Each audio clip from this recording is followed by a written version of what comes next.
Hello everyone, I welcome you all in your business studies class. In our last video, we have discussed three terms: capitalization, capital structure and financial structure.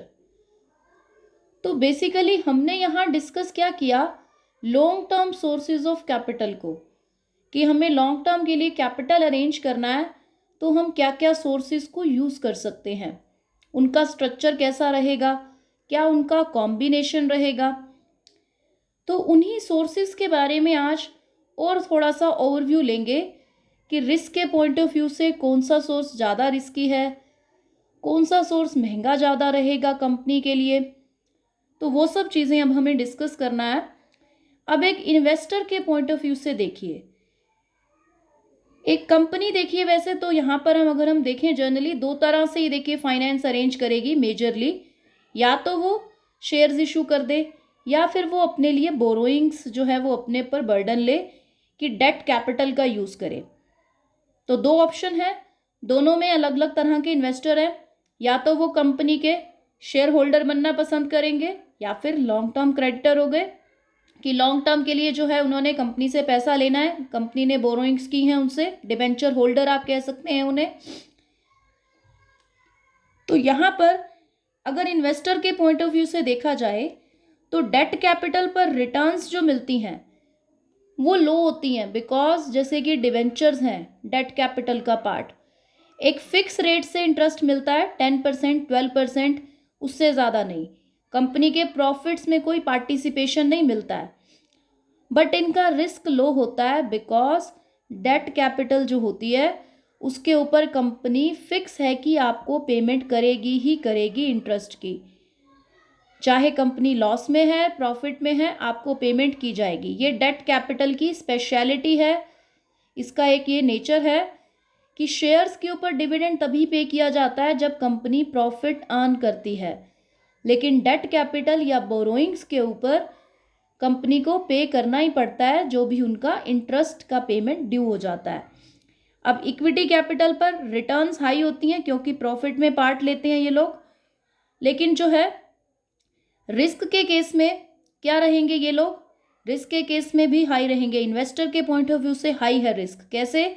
क्योंकि investor को डर है भाई मुझे payment की भी जाएगी या नहीं, अगर प्रॉफिट हुए तो ही पेमेंट है, और कल को अगर लास्ट है इनकी प्रायोरिटी तो पहले बाकी सबको पे किया जाता है, तो उस केस में इनके लिए रिस्क भी ज़्यादा है, तभी ये लोग रिटर्न भी ज़्यादा लेते हैं। कॉस्टली सोर्स है ये सबसे ज़्यादा। अगर मोस्ट कॉस्टली सोर्स की बात करें, कॉस्टली का मतलब कंपनी को सबसे ज़्यादा पे किसको करना पड़ता है, तो वो इक्विटी शेयर होल्डर्स हैं। अब कंपनी के पॉइंट ऑफ व्यू से देखो अगर, तो डेट कैपिटल की जो कॉस्ट आती है कंपनी को वो बहुत कम आती है, 10 to 12% इंटरेस्ट होता है, 9-10%, 12% बहुत लो है क्योंकि मेजर प्रॉफिट्स में कुछ हिस्सा नहीं देना। और कंपनी के लिए डेट कैपिटल रिस्की है, क्यों? क्योंकि फिक्स बर्डन क्रिएट कर देती है कि भाई चाहे लॉस में चल रही है कंपनी बट इंटरेस्ट तो पे करना ही होगा। इक्विटी कैपिटल की बात करूं, कॉस्ट इसकी कंपनी को हाई पड़ती है बिकॉज ये जितना भी करोड्स ऑफ प्रॉफिट कंपनी का होगा वो सारा इक्विटी होल्डर्स का ही है, तो कॉस्ट इनकी कंपनी के लिए हाई है, लेकिन रिस्क लो रहता है इक्विटी होल्डर्स का कंपनी के पॉइंट ऑफ व्यू से। पहले मैंने कहा था कि इक्विटी शेयर होल्डर्स के लिए रिस्क है कि उनको पेमेंट ना की जाए बाय द चांस अगर प्रॉफिट नहीं है, बट कंपनी के लिए तो लेस रिस्की है ना, बिकॉज ये कोई बर्डन नहीं बना रहे कंपनी पर कि आप हमें पेमेंट कीजिए डिविडेंड की या हमारी कैपिटल रिफंड कीजिए, ऐसा कोई बर्डन कंपनी पर नहीं होता। तो कंपनी के पॉइंट ऑफ व्यू से इक्विटी कैपिटल लेस रिस्की है, इसीलिए कंपनी को उनको पे ज़्यादा करना पड़ता है बिकॉज उन्होंने कोई और बर्डन नहीं क्रिएट किया।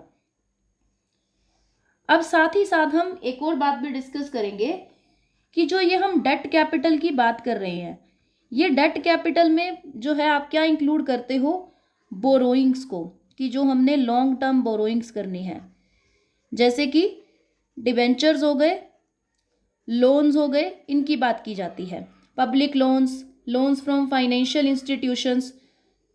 तो उसके बाद अगर हम शेयर कैपिटल में बात करें तो वहाँ इक्विटी की और प्रेफरेंस की बात होती है।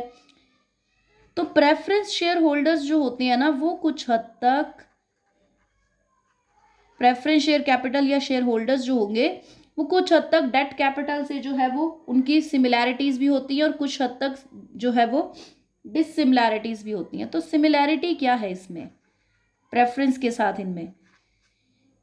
तो सिमिलैरिटी फर्स्ट अगर मैं बात करूं क्या है यहाँ पर कि कंपनी को एक डेफिनेट रेट से डेट कैपिटल के ऊपर इंटरेस्ट पे करना पड़ता है। ये तो हमें क्लियर है, जितना फिक्स शुरू से बोलेंगे उतना पे करना होगा। प्रेफरेंस के केस में भी एक डेफिनेट डिविडेंड होता है कि जब प्रेफरेंस वालों को प्रेफरेंशियल राइट होता है तो उनको भी एक डेफिनेट रेट से डिविडेंड पे करना पड़ता है। नेक्स्ट इसके अंदर सिमिलैरिटी क्या होती है? अब देखो इक्विटी वाले में फिक्स नहीं होता डिविडेंड, इसीलिए सिर्फ मैं प्रेफरेंस की बात कर रही हूं यहां पर।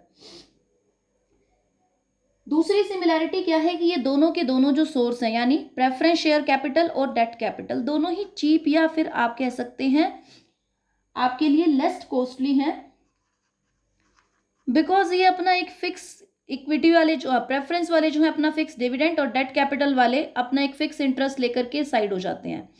तो ये चीप रहता है कंपनी के लिए क्योंकि प्रॉफिट्स में ये कोई हिस्सा नहीं मांगते। अब बात कर लेते हैं डिससिमिलैरिटीज की।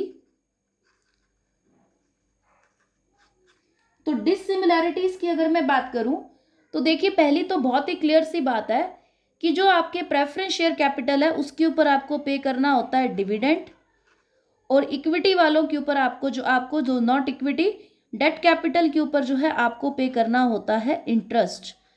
इंटरेस्ट और डिविडेंड दोनों में बहुत डिफरेंस है।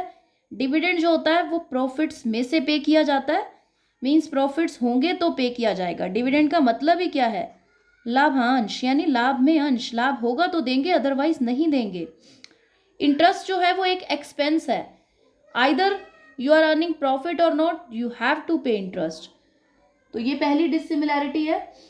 दूसरी क्या है यहाँ पर कि जब आपको टैक्स पे करना होता है इनकम टैक्स अथॉरिटीज को एज बिजनेसमैन, जब आप इनकम टैक्स पे करते हैं तो टैक्स पे करने से पहले इंटरेस्ट आप माइनस कर देते हैं अपने एज एक्सपेंस, क्योंकि एक्सपेंस है आपका। तो इंटरेस्ट पे करने के बाद टैक्स लाइबिलिटी कैलकुलेट की जाती है, तो अल्टीमेटली आपको जितना आपने इंटरेस्ट पे किया उसके ऊपर टैक्स एडवांटेज मिल गया, क्योंकि वो तो माइनस हो जाता है, उसके बाद आप टैक्स पे करते हो। तो यहाँ आपको टैक्स एडवांटेज इंटरेस्ट के केस में मिल जाता है। लेकिन जो डिविडेंड होता है, डिविडेंड को आप माइनस नहीं कर सकते उसके बाद आप टैक्स कैलकुलेट करो, नो।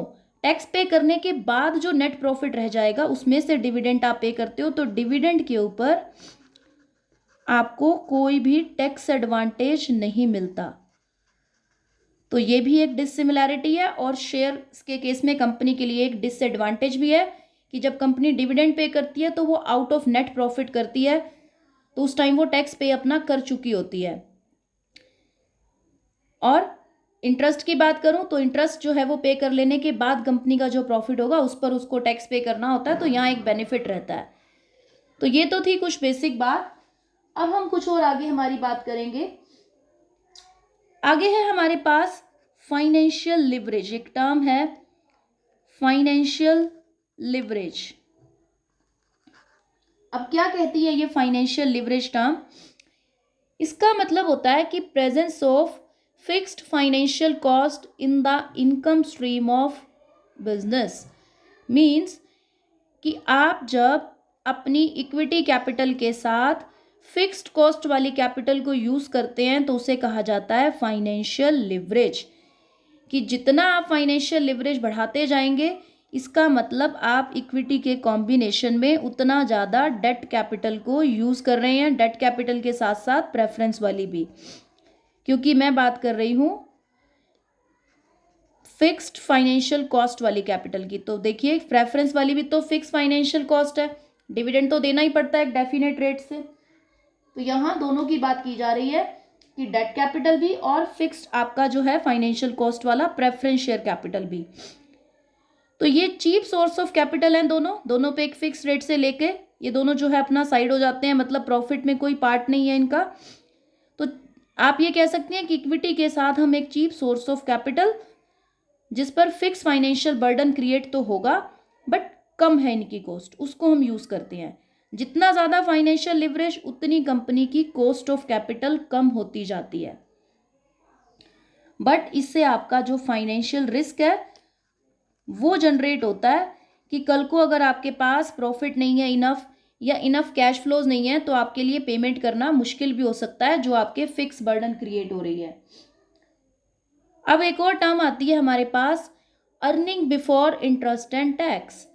मीन्स आप इसको कह सकते हो आपका ऑपरेटिंग प्रॉफिट। अभी इस प्रॉफिट में से इंटरेस्ट नहीं लेस किया, टैक्स भी पे नहीं किया, तो यहाँ पर ये ऑपरेटिंग प्रॉफिट भी एक आपकी अर्निंग कैपेसिटी को दिखाता है। दो अगर कंपनीज का मैं कोई एग्जांपल दूं कि एक कंपनी है ए, एक कंपनी है बी। एक कंपनी 8 लाख रुपीस का जो है आपका earning before interest and tax earn कर रही है, दूसरी कंपनी 10 लाख रुपीस का कर रही है। अब दोनों के अपने स्ट्रक्चर पे डिपेंड करेगा ना कि किसको कितना इंटरेस्ट देना है, और उसके बाद उनकी कितनी तो है जो वो टैक्स लाइबिलिटी बनेगी।